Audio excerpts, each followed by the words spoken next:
how you can pin a post on your Facebook account.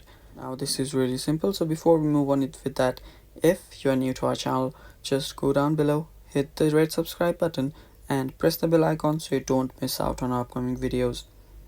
Now let's just start. First, open up your Facebook. Make sure that your Facebook is updated, so we'll just check that. Just open up your App Store. You can also open your Google Play Store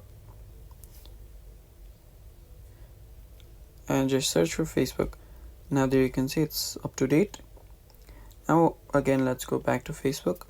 Now just go to your profile. Now after you've gone to your profile, if you just scroll down to the post you want to pin. Now let's say I want to pin this. Now just tap on the three dots right besides the post. Now like this, and there you will see pin post option right there. Just tap on pin post and your pin has been your post has been pinned to the top of your timeline. Now if you just see, it says pin post, and there you have it. This post is now pinned to your Facebook profile. So that is pretty much it, guys. That is how you post on your Facebook account. Thank you for watching. Stay tuned for more. Bye bye. Take care.